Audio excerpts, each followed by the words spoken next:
Welcome to another episode of Real Estate, Real Life, Real Talk, Real Live with the real secrets of money with your host, myself, Damon J. Brockenberry, the extraordinary CEO of DTA and Associates, also known as Broker DTA. I want to thank each and every one of you all for joining me today. Today is August the 22nd, 2025. I've been gone last week. I was on a business trip in Vegas. I'm going to give you all my 10 takeaways from that business trip at the end of this podcast. But before we begin, please follow me on all social media platforms. That is Facebook, Instagram, LinkedIn, Twitter, Threads, TikTok, Snapchat, YouTube, and LinkedIn. Please make sure you follow me on all of those platforms. You can type in my name, Damon Brockenberry, and I should pop up on all of those. Well, as always, I like to begin in the wonderful world of real estate. So today I'm going to basically be giving us some market updates, and this is for the DMV area.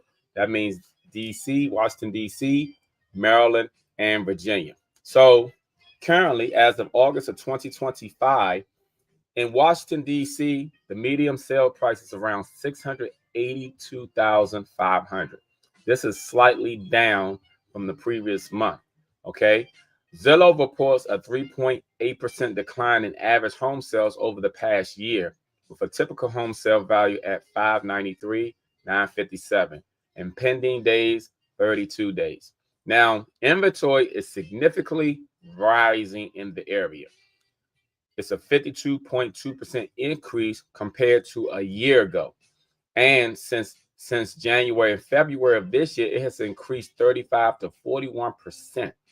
Overall, the DC market is trending toward balanced conditions with modest price growth, more listings, and longer times on the market, favoring negotiating buyers. Now, in Northern Virginia, the average median sold price is $750,000.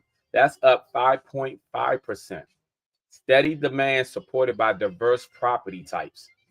And more broadly, in May, closed sales across the DC regions fell 6.5%, while active listings jumped 41.6%. DC sales were particularly impacted with a 16% drop in closed deals.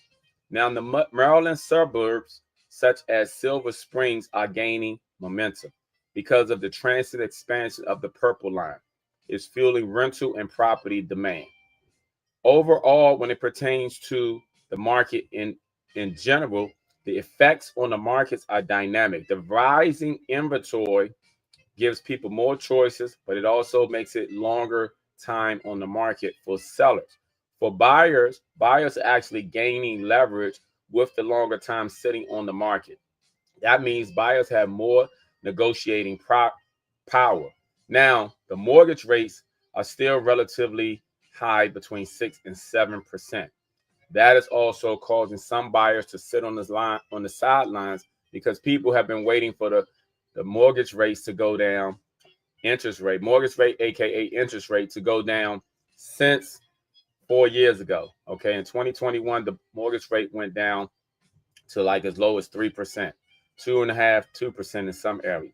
But what people fail to realize is that was historically low.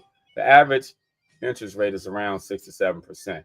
There are people who purchase home with a higher interest rate than that, but the longer they wait, the more and higher the prices of homes go up. So what initially ends up happening is that if the mortgage rate does go down, they end up paying more on their mortgage overall because they're waiting. You know, the method is you don't wait to buy real estate. You buy real estate and then you wait. All right. So also for this, just overall, buyers generally have more favorable conditions. More listings means time to negotiate and less buyer heat than in past years. Still, affordability remains sensitive to interest rate levels. Sellers are still able to achieve gains, especially in prime neighborhoods, but pricing must be realistic to attract offers. You have a lot of sellers nowadays who are still kind of stuck in the past. They're looking at what their neighbor sold 4 years ago, 5 years ago, 3 years ago, 2 years ago. but the market changes every 3 to 6 months. So even for a seller who sold a home last year, that doesn't typically mean that you can sell your house for equivalent or more. You have to be realistic in the market, and you have to pay attention to inventory, days on market, what has actually sold, the condition of the properties. All these things play a major impact on selling a home. And when it pertains to renters and affordable housing, the market remains burdensome with limited low-cost rental options. So I just wanted you all to know that is the current market update in the Washington, D.C., Maryland, and Virginia area. So I'll be back with the house of the week and the question of the day.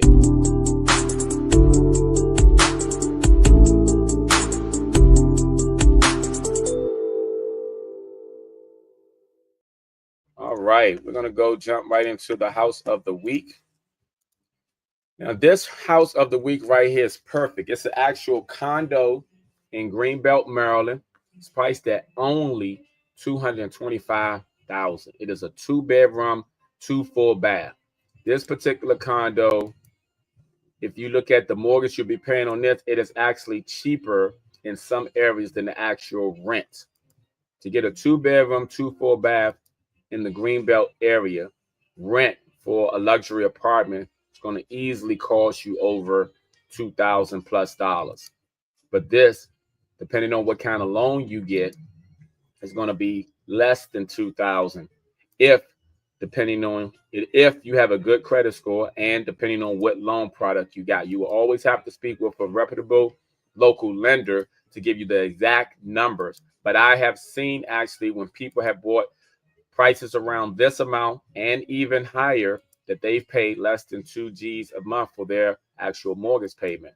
So you factor all that in, and you can possibly be owning this property for yourself or as a rental income property, which is producing positive cash flow. And this is in Prince George's County in Greenbelt, Maryland. If you are interested in this particular property or anything else, please inquire within. Again, this property is in Greenbelt, Maryland. This is a 2-bedroom, 2 full bath condo. All right. Hold on. Let me get over here. All right. Now, the Q&A, which is the question of the week. All right. I only had one question of the week this week. I've been gone last week, so you all didn't send in the questions like you normally do. But doesn't stop the show. All right. So the question of the week is, with foreclosed properties, can I offer less than the list price? With foreclosed properties, can I offer less than the list price? That's a good question. Now, here's the thing. Whether it's foreclosed properties or any properties, you can offer whatever you want, but you must be realistic as far as the response that you're going to get. Now, depending on the foreclosed property, depending on the condition of the property, depending on what the comps are of that area, you can offer whatever you want. So the answer is yes, you can offer less than the list price, but depending on how your offer is structured, depending on how you're financing the property, all these things are going to play a huge factor as far as whether your offer gets accepted or not. It's not as simple as it may seem, and it's not like you might see on, let's say, HGTV, when people say, oh, come in low, do this and do that. I understand there's some realistic about the shows, but there's also some fabrication as well too, and some exaggeration. Things don't always happen like that. So you have to actually understand and study the market. If it's a foreclosed property that you're interested in, yes, you can offer less. But here's the thing. Most of the time when you're offering less than a list price, if you're offering with cash, is most likely to be acceptable depending on the price is. If you have a loan product and you're offering significantly low, there's a high probability it won't be accepted. The reason is, though, with loan products, you have contingencies. You have an appraisal contingencies, and in most cases, you have a home inspection contingency. So a lot of times, the sellers, which is AKA the banks, are not willing to accept the property at a lower rate, especially if it's substantially lower with those contingencies. When you have a cash offer, there are no contingencies. You know what I'm saying? It's just a lower amount. So most likely they're willing to accept those. So again, depending on how the offer is constructed and also how you're financing is going to play a huge role when it pertains to whether or not your offer accepted when it pertains to the offer. So yes, you can offer less than the list price. All right. So let's go. House of the week. And I did the Q&A. And what is my next thing? Yes, I'll be back in a second to give you all my 10 takeaways. You all are going to like this, so please stay tuned and make sure you listen. You might even want to get a pen and paper.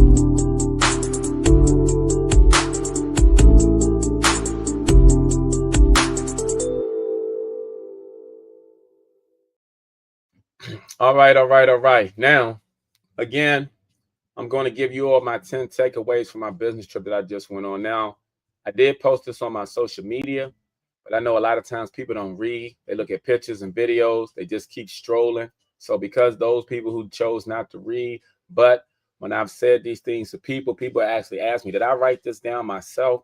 Yes, everything that I'm about to share with you, I wrote. It came from me, my insight, what resonated with me, what was on my mind, and what I gathered from going on this trip.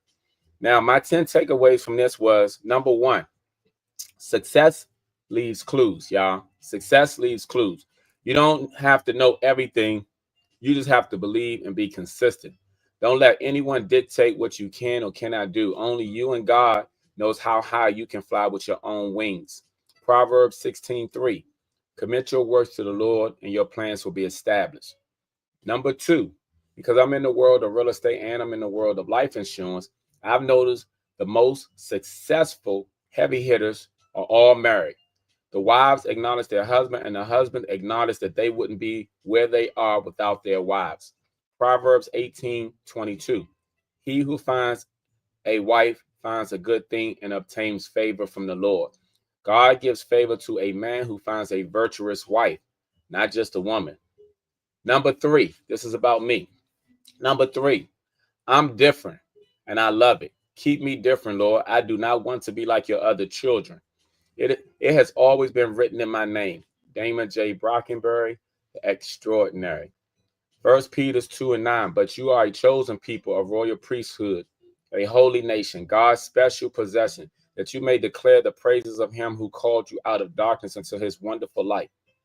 Number four, you can be somewhat successful doing everything alone, or you can be super successful having the right people and team around you. Ecclesiastes 4:9-10. Two are better than one because they have a good return for their labor. For if they fall, one will lift up his fellow. But woe to him who is alone when he falls and has not another to lift him. We've all been there. Number five, having the right mindset is everything, y'all. Too many times, small-minded people would try to push their limited beliefs onto you.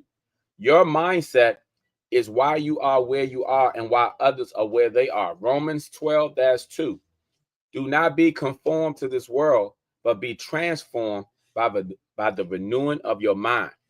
Then you will be able to test and approve what God's will is, his good, pleasing, and perfect will. Number six, this goes for all of us. Surround yourself with people who will cheer you on and hold you accountable, not just those who criticize you. Those are my people. Hebrews 10:24-25. And let us consider how we may spur one another on towards love and good deeds. Let us not give up meeting together as some are in the habit of doing, but let us encourage one another, and all the more as you see the day approaching. Number seven, never let your internal circumstances dictate your external dialogue, and speak life into yourself every day, because how we see ourselves will produce the results that is our actual reality and our lifestyle. Number eight, think big, y'all. If your why doesn't make you cry, it isn't big enough. It is not big enough. Number nine, we are not letting anyone write our future. We are holding the pens ourselves. So many times there are people who can tell you, oh, you're going to be like this, you're going to be like this, or you can't do this, or you can't do that. No, You have your own wings to fly with. Nobody can tell you how high you can fly. Only you can tell yourself. Habakkuk 2-2-3, and the Lord answered me and said, write the vision and make it plain upon tables, that he may run that reads it. That reads it. And number 10, y'all, this is a big one. As soon as you choose you, everything else chooses you. You don't need validation from people, family, friends, or anyone. You need validation from yourself. The universe will send things to you the moment that you start choosing you. This is my season. See, early this year, my pastor, my bishop, Bishop Joe Peebles, preached on make sure you choose someone that chooses you. Life will always show you those who do and those who don't. Don't be naive and don't be foolish. Proverbs 1-7. The fear of the Lord is the beginning of knowledge, but fools despise wisdom and instruction. And with that being said, please don't be a fool to everything that I just read, because, like I said, these are the things that resonated with me. These were my top 10 takeaways from my business trip. And it was put on me to share with you all. That's why if you go to any of my social media platforms, you will see that I posted it. I posted a picture with me walking away, and I posted other pictures as well. But please, if you need to go back to reading and understand these 10 things, because here's the thing, all of us can relate and resonate with something on this list that I did. I resonated with all 10. That's why I wrote it. But I'm saying, even if you can't resonate with all 10, there's something on this list that you can resonate with that can help you to become a better person of yourself tomorrow than you are today. See, sometimes in life, we're just trying to improve little by little. We're trying to be better today than we were yesterday. But in the midst of you trying to improve upon yourself, you're going to have those who say, oh, you think you're better than other people. You're going to have those who also say, oh, you think you're too good or something like that. And it's not that you think you're better than anyone. You're just trying to become a better version of yourself. And you're going to always have haters when you're trying to improve upon yourself, because sometimes people are stuck where they are and they don't want you to leave them or go further. So they'll try to discourage you by telling you things like that. And you have to put in your mind that you got to understand your life is where it is, and you have a purpose in your life for you. So you have to achieve your goal and your destiny. And in doing so, everything else will fall into place. So I hope that part of my top 10 that resonated with me will definitely resonate with you. All right. I'll be back to do a recap of these things. I'll be right back.